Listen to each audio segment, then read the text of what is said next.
가짜. 당신의 고호 그림은 가짜요.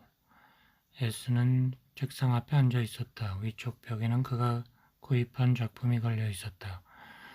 뉴욕 경매에서 치열한 싸움 끝에 세계 유수의 미술관들의 끝내 패배를 남겨주고 손에 넣은 렘브란트 그림이었다.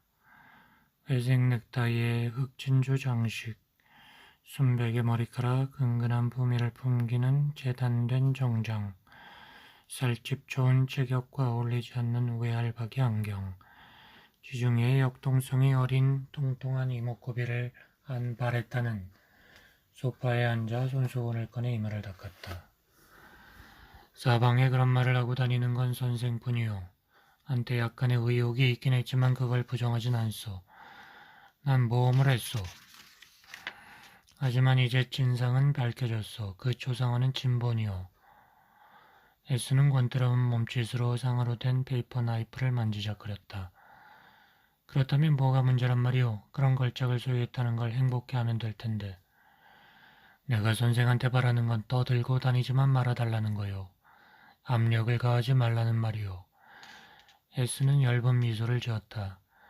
나도 경매에 참석했소만 말을 삼갔다오.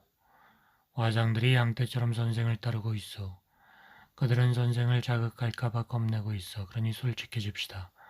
선생은 재정적으로 막강한 영향력을 행사하고 있으니. 과장이요. S가 말했다. 난 다만 몇 가지 주의를 기울였을 뿐이요.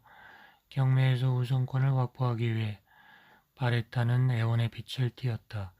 이 사건에서 선생이 내게 맞서지 않으리라고 믿고 있소만. 이보시오. 우리 진지해집시다. 내가 그 작품을 사지 않았기 때문에 그것이 진품임을 의심하는 전문가들의 견해가 부정한 것은 사실이오. 하지만 내가 저 작품을 샀다면 당신은 그걸 손에 넣지 못했을 거요. 그러면 당신은 내가 어떻게 행동하길 바라시오. 선생은 이 그림에 맞서 온갖 권위 있는 견해를 동원했어. 난 알고 있어. 선생이 자기의 영향력을 모두 동원해 저 그림이 가짜라는 사실을 증명하려 하고 있다는 걸 말이오. 선생의 힘은 막강합니다. 당신이 한마디만 해도. S는 말했다. 유감이요. 친애하는 선생, 유감이요. 당신은 무엇보다도 먼저 이건 원칙의 문제라는 것을 유념해야 하오. 난 사기 사건의 공범이 될 수는 없습니다. 암묵적인 동의를 통해서도 말이오. 당신은 멋진 소장품을 갖고 있어. 그러니 이번엔 솔직하게 당신이 속았다는 것을 인정해야 합니다. 난 작품의 진위 문제에 대해 타협을 하지 않습니다. 속임수와 거짓된 가치가 도처에 기승을 부리는 이 세상에서 우리에게 남은 유일한 확실성이 있다면 걸작의 그것 아니겠소? 우리는 온갖 위조범들로부터 우리 사회를 지켜야 합니다. 예술 작품이란 신성한 거요. 나에게 작품의 진위는 종교라고나 할까? 당신의 고호 작품은 가짜요. 그 불행한 천재는 살아있는 동안 충분히 배반을 맛보았소. 적어도 사후에는 우리가 그를 배신으로부터 보호해 줄 수 있고 그래야 하지 않겠소? 말 다 했소. 놀라운 일이요. 당신처럼 명망 있는 사람이 나한테 그런 조작의 공범이 돼달라고 하다니. 난 그림값으로 30만 달러를 지불했어. 알고 있어. 알고 있고 말고. 당신은 고의로 경매가를 높여놓았지. 요컨대 당신이 헐값으로 그 작품을 갖게 되면 정말 가짜라는 게 드러날 테니까. 어쨌든 선생이 불길한 말을 내뱉은 후 내 그림을 바라보면서 사람들이 취하는 당혹스러운 태도라니. 어쨌든 선생이 이해를 해줘야 되지. 이해하오. 하지만 인정할 수는 없어. 그 그림을 태워버리시오. 그거야말로 당신 수집품의 진가를 높이는 것은 물론 명망 높은 인사인 당신의 평판까지 높이는 것이오. 다시 한번 말하지만 당신을 문제 삼는 게 아닙니다. 반고호의 작품을 문제 삼는 거지. 바레타의 얼굴이 굳어졌다. S가 늘 보아오던 표정이었다. 자기가 시장에서 경쟁자들을 물리칠 때면 그들의 얼굴에 어김없이 떠오르던 표정, 좋은 기회이긴 한데 하고 그는 냉소적으로 생각했다. 이런 때 친구를 만들 수 있는 건데. 하지만 문제는 그가 진정으로 애착을 갖고 있고 그의 가장 근본적인 욕구를 건드리는 몇 안 되는 것들 중 하나인 작품의 진위에 관한 것이었다. 그는 자신이 왜 그런 욕구를 갖고 있는지 스스로 물어본 적이 없었다. 그런 기묘한 동경이 어디서 생긴 것인지, 어쩌면 환상을 전혀 갖지 않은 데서 연유하는지도 몰랐다. 그는 자신이 사람을 믿지 못한다는 것, 모든 것이 자기의 놀라운 재정적 성공과 누리고 있는 권력과 돈 덕택이라는 것, 자신이 아첨에 둘러싸여 살고 있다는 것을 알고 있었다. 조심스럽고 듣기 좋은 그런 아첨은 세상의 소문과 거리를 두게 해주긴 했지만 온갖 수상쩍은 숙덕거림을 완전히 막아주지는 못했다. 개인 소장으로는 가장 뛰어난 그레코의 작품들을 갖고 있는 것만으론 만족할 수 없나 보지. 렘브란트의 작품을 놓고 미국 미술관들과 경쟁을 벌이러 가다니, 상점에서 물건을 훔치고 항구에서 애로 엽서나 팔던 스미른의 불황자가 출세한 거지.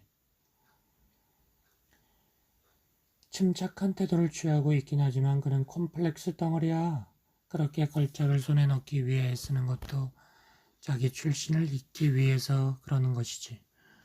어쩌면 그 말이 맞는지도 몰랐다. 얼마나 오래전부터인지 모르지만 그는 이제 자신이 영어와 터키어와 아르메니어 가운데 어떤 말로 생각하는지도 알 수 없었다.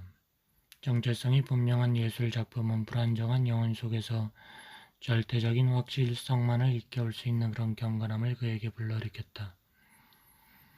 프랑스의 성도체와 뉴욕과 런던에 거쳐 흠잡을 데 없는 취향, 그가 유창하게 구사하는 7개 국어에 배어있는 억양의 흔적, 수메르에서 이집트까지 예술이 융성했던 시기의 조각상에서도 확인되는 중동이라 불리는 신체적 특징만으로도 그는 열등감에 시달리고 있을 것이다. 그의 수집품들은 그리스 미술 작품만큼이나 막강했고 그의 집 거실에는 반 미게렌의 위작 이후 발견된 유일한 진품인 베르메르의 그림과 티치아노의 그림들과 벨라스케스의 그림들이 나란히 걸려 있었다. 또 다른 대가의 작품이 걸린다면 정말 벼락부자처럼 보이리라고 사람들은 수군댔다. 에스는 자기 등 뒤에서 난무하는 이런 독설들을 알고 있었지만 그것을 감내해야 할 경의의 표시로 받아들였다. 그의 대접이 융숭했으므로 파리의 명사들은 그의 정보 제공자 역할을 마다할 수 없었다. 그의 과시적 사치를 비웃는 사람들이야말로 그의 별장이나 요트에서 안락한 휴가를 보내기 위해 그를 따라다니면서 사치를 조바심내며 이용하는 자들이었다. 그나마 남아있는 수치심이나 술수 때문에 그런 심리적인 명예 회복 연습을 지나치게 노골적으로 할 수 없을 테면 그들은 그의 저녁 초대에 다녀와 다음번 초대를 기다리는 사이에 비꼬는 말을 늘어놓음으로써 그와의 거리를 다시 벌려놓곤 했다. 그들이 자기에게 아첨하고 있다는 사실도 자기 주위를 벗어나지 못하는 그들을 보면서 만족감을 느끼는 모호한 자기의 허영심도 그는 알고 있었다. 그는 그들을 내 가짜들이라 불렀다. 그들이 자기 집 탁자에 앉아 있거나 자기가 제공한 모터보트가 이끄는 수상스키를 타고 있는 것을 바라보며 그는 미소를 띄었다. 그리고 만족의 빛이 역력한 눈길로 의심의 여지 없이 진품인 자기의 가장 귀한 수집품들을 바라보곤 했다. 그는 바레타가 소장하고 있는 고호 작품의 진위를 밝히려는 운동을 벌이고 있긴 했지만 바레타에게 개인적 원한은 없었다. 나폴리의 작은 식품점에서 출발해 오늘날 이탈리아에서 가장 큰 식품회사의 대표가 된 그 사내는 오히려 그가 좋아하는 타입의 인물이었다. 돈으로 살 수 있는 유일한 가문인 거장들의 그림을 동원해 자기 집 벽에 남아있는 살라미 소시지와 치즈의 흔적을 지워버리고 싶어하는 그런 욕구를 그는 이해할 수 있었다. 하지만 그의 고고 그림은 가짜였다. 바레타는 그것을 알고 있었다. 전문가의 승인이나 묵인을 돈으로 사서 그 그림이 진짜라는 것을 증명하려 애쓰는 바람에 그는 도리어 타협의 여지 없이 힘의 영역으로 들어선 셈이다. 게임의 법칙을 지키는 이들에게서 교훈을 얻어내는 것이 마땅했다. 내 책상 위에는 발켄하이머의 감정 보고서가 놓여 있어. S가 말을 이었다. 그걸 어떻게 해야 좋을지 몰라 난감했는데 당신 이야기를 듣고 보니 오늘부터 그 보고서를 신문사에 돌려야겠소. 친애하는 선생, 좋은 그림을 살 능력이 있는 것으로는 충분하지 않소. 우리 둘 다 돈이 있소. 진품에 대해 소박한 경의는 표해야 합니다. 진정한 경외심은 아니더라도. 어쨌든 예술뿐이란 경배의 대상이니. 바레타는 소파에서 천천히 몸을 일으켰다. 그는 이마를 숙이고 주먹을 쥐었다. 에스는 그의 얼굴에 떠오른 위협적이고 원한에 찬 표정을 바라보았다. 그 표정이 상대를 젊어 보이게 했던 것이다. 그 표정은 거래 하나하나에서 경쟁자를 물리쳐야 했던 지난 시절을 그에게 상기시켰다. 반드시 복수하겠소. 이탈리아인은 말했다. 내 말을 믿어도 줬소. 우리는 비슷한 삶의 여정을 거쳤소. 나폴리 거리에서도 스미른 거리에서만큼이나 치사한 짓거리를 배울 수 있다는 걸 알게 될 것이오. 바레타는 서재를 나갔다. 에스는 자신을 그 무엇에도 끄떡없는 사람이라 여기지는 않았지만 상대가 아무리 부자라 해도 자신에게 타격을 줄 수 있을 것 같진 않았다. 그는 시가에 불을 붙였다. 하지만 그의 눈에는 그의 재산을 만들 수 있었던 원동력인 기민함을 동원해 자신이 하고 있는 거래들을 검토했고 모든 구멍들이 막혀 있다는 것, 물 셀 틈이 없다는 것을 확인했다. 미국 국세청과의 분쟁을 협상으로 해결하고 자기의 해운 제국의 본부를 파나마에 설립한 후 그 누구도 그 무엇도 그를 위협할 수 없었다. 하지만 바레타와의 말씨름만은 그에게 다소 불편한 느낌을 주었다. 그것은 늘 그를 떠나지 않는 은밀한 불안감 같은 것이었다. 그는 시가를 재떨이에 내려놓고 자리에서 일어나 응접실에 있는 아내에게로 갔다. 그의 불안은 가라앉는 법이 없었지만 알피에라의 손을 잡거나 그녀의 머리카락에 입술을 갖다 대면 그가 더 나은 표현을 찾지 못해 아쉬운 대로 확실성이라 부르는 어떤 감정을 느낄 수 있었다. 자신이 음미하고 있는 순간을 의욕 없이 믿을 수 있는 유일한 순간이었다. 이제야 나오시는군요. 그녀가 말했다. 귀찮은 자에게 붙들려 있는 바람에. 그런데 그건 어떻게 됐소? 물론 어머니는 아버지와 나를 의상실로 끌고 다니셨어요. 하지만 아버지는 어머니의 말을 듣지 않으셨죠. 우리는 해군 박물관에 갔어요. 지루하더군요. 좀 지루한 것도 필요하다오. 그렇지 않으면 사물이 그 풍취를 잃어버리니. 알비에라의 부모가 이탈리아에서 그녀를 보러 와 있었다. 석 달간의 체류였다. 에스는 정중하지만 단호하게 리츠 호텔에 숙소를 잡았다. 그는 2년 전 로마의 레바논 대사관에서 점심 식사하다가 아내를 만났다. 그녀는 자신이 성장한 시칠리아에 있는 집안 소유의 영지를 처음으로 떠나 어머니와 함께 그곳에 온 참이었는데 유난히 권태로워진 사교계에 몇 주에 걸쳐 일대 파란을 불러일으켰다. 당시 그녀는 18살이었지만 그녀의 아름다움은 귀한 것이었다. 자연이 자신의 전지전능한 권위를 과시하고 인간의 손이 만들어낸 모든 것을 제자리로 돌려놓기 위해 그녀를 창조한 것 같았다. 빛을 받는다기보다는 빛에게 자신의 광채를 빌려주는 듯한 검은 머리채 아래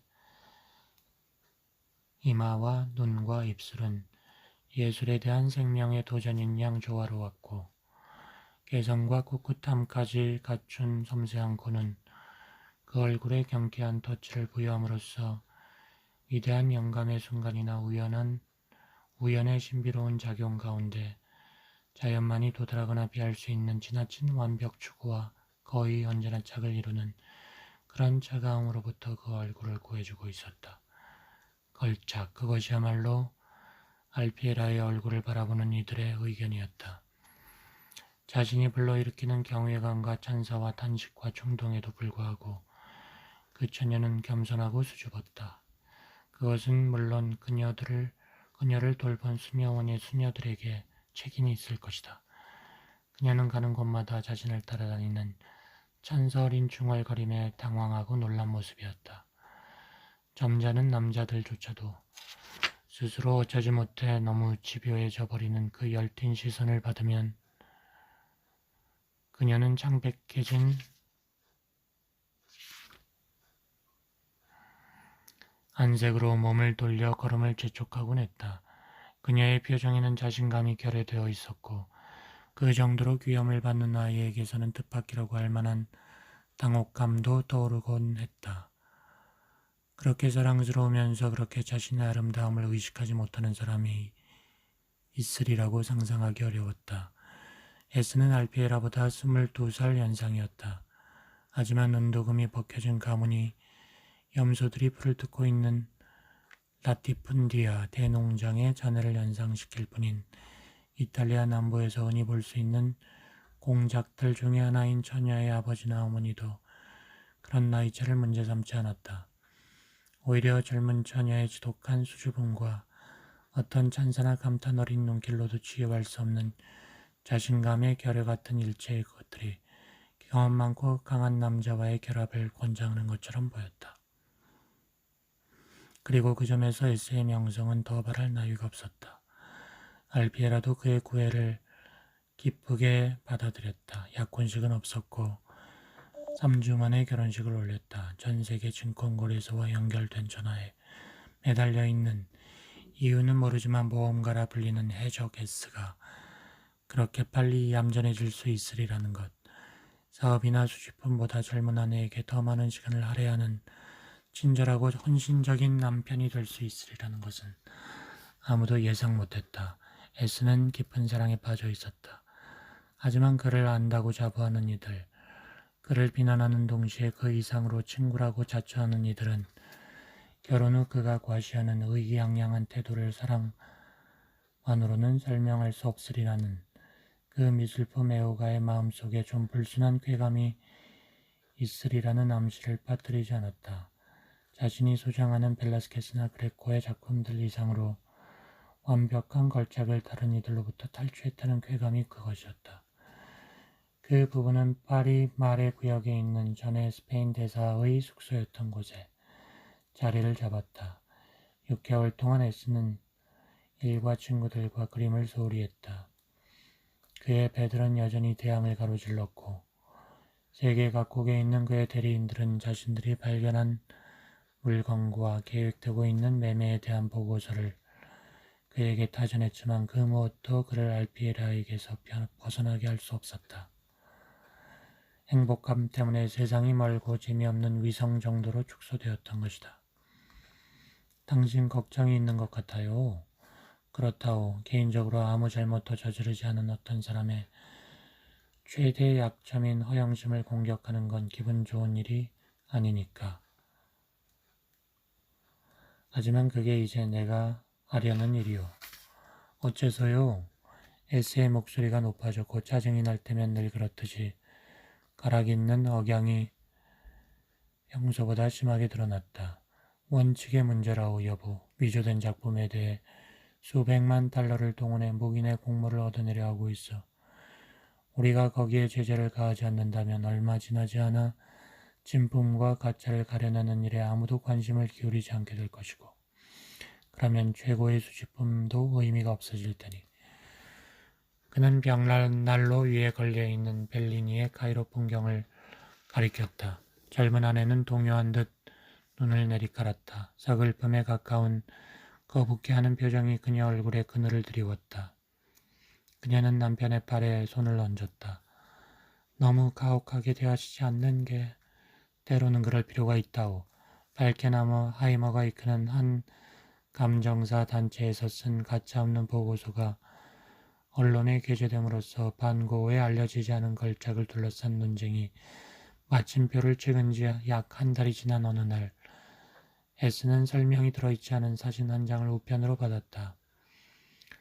사진을 보았다. 그것은 이목구비 중에서 유난히 매부리고가 거슬리는 어린 소녀의 얼굴 사진이었다. 그는 사진을 신문 바구니에 던져버리고 그 일을 잊었다. 그런데 다음날 똑같은 사진이 우송되었고 그 후 일주일간 비서가 우편물을 가져올 때마다 그는 흉물스런 매부리코의 그 얼굴을 볼 수 있었다. 그러던 어느 날 아침 봉투를 연 그는 사진과 함께 동봉된 다음과 같은 글이 타이핑된 쪽지를 보았다. 내용은 간단했다. 당신이 소장한 걸작은 가짜요. S는 말도 안 된다는 듯 어깨를 으쓱했다. 왜 그런 기괴한 사진에 관심을 가져야 하는지, 그것이 자신의 수십분과 뭔 관계가 있는지 알 수 없었다. 그런데 사진을 던져버리려는 순간 의욕이 그의 머릿속을 스쳤다. 두 눈썹과 입술선 계란형 얼굴 속에 무언가가 알피에라를 떠올리게 했던 것이다. 우스운 일이다. 막연히 닮은 품새가 느껴질 뿐 실제로 닮은 데라고는 없었다. 그는 봉투를 보았다. 이탈리아에서 온 것이다. 몇 년 전부터 자신이 부양하고 있는 아내의 수많은 친척들이 시칠리아에 살고 있다는 사실이 기억났다. S는 그 사진에 대해 아내와 이야기해 봐야겠다고 생각하고 사진을 주머니에 넣은 다음 잊어버렸다. 그 막연하게 닮은 점이 그의 머릿속에 떠오른 것은 그날 저녁 식사 시간이 되어서였다. 그는 사진을 꺼내 아내에게 내밀었다. 이것 좀 봐요, 여보. 오늘 아침 우편으로 온 거요. 이보다 더 보기 흉한 꼴은 상상하기 어려울 것 같은데. 알피에라의 얼굴이 백지장처럼 하얘졌다. 입술이 떨리고 두 눈에는 눈물이 차올랐다. 그는 자기 아버지에게 애원하는 듯한 시선을 던졌다. 공작은 하마터면 숨이 막힐 뻔했다. 그의 뺨이 새빨개졌다. 눈이 튀어나왔고 두 개의 시칠리아 왕의 적법한 후손보다는 헌병에게 어울림직한 세심하게 염색된 검은 꽃수염이 돌격 준비를 끝낸 양 곤두서 있었다. 그는 분노의 투덜거림 같은 것을 내뱉고는 냅킨을 입으로 가져갔다. 지배인이 황황히 그에게 몸을 기울일 정도였다.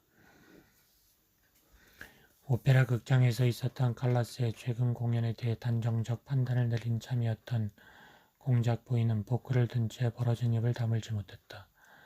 젓갈색 머리채 아래 분을 뒤집어 쓴 그녀의 얼굴이 일그러졌다가 이윽고 늘어진 지방질 사이에서 윤곽을 되찾았다. 어떤 놀라움과 함께 S는 문득 사진 속의 코만큼 기괴하진 않지만 장모의 코가 그것과 닮았다는 것을 깨달았다. 그는 무의식적으로 주의 깊게 장모의 코를 응시하다가 불안한 마음으로 아내의 얼굴로 시선을 돌렸다. 그는 나이프와 포크를 내려놓고 몸을 기울여 알피에라의 손을 쥐었다. 왜 그러오, 여보? 내가 숨이 막힐 뻔했다네. 그뿐이야. 공작이 힘주어 말했다. 생선을 먹을 때는 언제나 조심해야 한다니까. 자네 같은 위치에 있는 사람은 그런 것에 취해내야 하네. 공작 부인이 말했다. 언뜻 듣기에는 맥락이 닿지 않는 말이었다. S는 장모가 생선 가시를 말하는 것인지 자신이 놓친 듯한 대화를 이어가는 것인지 알 수가 없었다. 알피에라가 말했다. 엄마 제발. 공작은 혈통 좋은 불독이 냄직한 소리로 끙끙거렸다. 지배인과 아인 둘이 강한 호기심이 드러나는 무관심을 가장한 채 그들 주위를 왔다 갔다 했다. S는 아내도 장인 장모도 그 사진을 보고 있지 않다는 것을 깨달았다. 알피에라는 꼼짝도 하지 않고 있었다. 그녀는 냅킨을 내던지고 테이블을 뗄 것 같았다. 그녀는 휘둥그레진 두 눈으로 말없이 말없는 애원의 빛을 담아 남편을 응시했다. 그가 그녀의 손을 쥐자 그녀는 울었다. S는 종업원들에게 물러가라고 손짓하고는 일어나 아내에게로 가서 몸을 숙였다. 여보, 난 알 수가 없어. 이 우스꽝스러운 사진이 왜... 우스꽝스럽다는 말에 알피에라는 온몸이 굳어졌다. 그토록 당당한 아름다움이 깃들인 얼굴에 쫓기는 짐승 같은 표정이 떠오르는 것을 보고 마음이 아팠다. 그가 그녀를 안으려 하자 그녀는 달아났다. 자네 같은 위치에 있는 사람에겐 저기 있는 게 당연하지. 공작이 말했다. 딸애와 자넨 행복하잖나. 다른 건 중요하지 않네. 공작 부인이 말했다. 알피에라는 언제나 지나치게 감수성이 예민한 게 딸이야. 내일이면 괜찮아질 거야. 공작이 말했다. S는 테이블에서 일어나 아내에게 갔다. 문은 잠겨 있었다. 열어달라고 했지만 열리지 않았다. 전화벨이 울렸다. 비서가 바레타씨가 통화하고 싶다고 말했다. 없다고 해요. 꼭 통화를 하셔야겠답니다. 중요한 일이래요. 사진에 관한 일이래요. 연결해요. 무슨 일이요? 사진을 받으셨겠죠, 친애하는 선생. 무슨 사진 말이요? 물론 당신 아내의 사진이지. 그걸 구하느라고 무척 고생했어. 그쪽 집안에서 여간 조심을 했어야 말이지. 그들은 수술 전 딸의 모습을 사진으로 찍지 못하게 했어. 내가 당신에게 보낸 건 팔레르모 수녀원에서 수녀들이 찍은 거요. 단체 사진이었는데 내가 그녀의 모습만 특별히 확대하게 했지. 오는 게 있으면 가는 게 있는 법. 그녀의 코는 16살 때 밀라노의 어떤 외과 의사가 완전히 새로 만든 거요. 당신은 내 고호 그림이 가짜라고 했소만 당신 작품 중에 걸작도 역시 가짜요. 그 증거가 당신 앞에 있지 않소. 아하하하 착각. 에스는 책상 앞에 앉아 꿈쩍도 하지 않았다. 쿠어릭, 스미른의 은어가 조소하듯 그의 조용한 서재에 울려 퍼졌다. 사기당하는 사람들, 남을 잘 믿는 사람들, 이용당해도 싼 얼간이들을 가리킬 때 쓰는 터키인들의 욕설이었다. 쿠어릭. 그는 빈털터리 시절 시칠리아 부부에게 농락당한 것이다.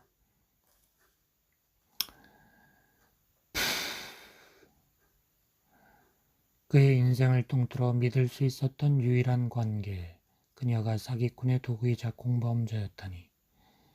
애정에 찬 2년간의 결혼 생활 동안 음모를 깨지 않았다니. 그는 정신을 수습하고 그런 치사한 것들을 극복하려고 했다. 자기의 은밀한 상처를 잊어버릴 때가 된 것이다. 거리에서 구걸하고 진열대 아래에 잠을 청하던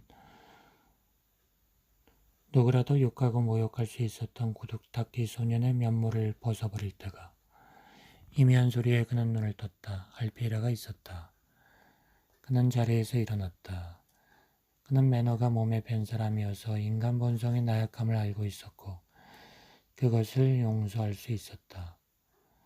자리에서 일어난 그는 능숙하게 쏘은 관대한 역설의 가면을 쓰고 어렵지 않게 연출해온 너그러운 사교계 신사의 모습을 되찾으려 했지만 미소를 지으려 하자 얼굴이 일그러지고 말았다. 어째서 말하지 않았소? 부모님이. 그는 신경질에 가까운 자기의 날카로운 목소리가 울리는 것을 듣고는 놀랐다. 당신 부모들은 정직하지 못해? 그녀는 한 손으로 문 손잡이를 잡고 애원하는 표정으로 바라보며 울고 있었다. 그는 그녀에게 다가가고 싶었다. 안고 말하고 싶었다. 관용과 이해를 보여줘야 한다는 것. 그 느낌으로 들썩이는 두 어깨, 그런 슬픔 앞에서 자존심의 상처 같은 것은 중요하지 않다는 것을 알고 있었다. 그리고 알피에라는 모든 것을 용서받아 마땅했다. 하지만 그의 앞에 있는 것은 알피에라가 아니었다. 그것은 그가 알지도 못하는 위조범의 노련함이 그의 눈길로부터 감춰버린 다른 낯선 여자였다. 거역 못할 어떤 힘이 그를 밀어붙여 그 사랑스러운 얼굴 위에다 딱 벌어진 콧구멍이 달린 끔찍한 매부리코를 되살려내고 있었다. 그는 예리한 눈길로 구석구석을 살피며 가짜 힘을 나타내는 흔적, 간사한 중개상의 손길을 드러내는 표시를 찾고 있었다. 가혹하고 가차없는 뭔가가 그의 마음속에서 움직였다. 알피에라는 두 손에 얼굴을 묻었다. 오, 제발 절 그런 눈으로 보지 말아요. 진정하시오. 당신도 알 거요. 이런 상황에서 에스는 이혼 결정을 내리기까지 어려움을 겪었다. 그가 처음에 내세운 언론에서 논란이 된 이혼 사유, 아내의 얼굴이 가짜라는 사실은 법정의 빈축을 쌓고 예심에서 기각되었으므로 알피에라 일가와의 은밀한 협상 끝에 그는 진품만을 원하는 자신의 욕구를 만족시킬 수 있었다. 그는 현재 은둔 생활을 하면서 늘어만 가는 자신의 수집품들에 온전히 헌신하고 있다. 최근 그는 바젤의 경매에서 라파엘로의 푸른 마돈나를 손에 넣었다.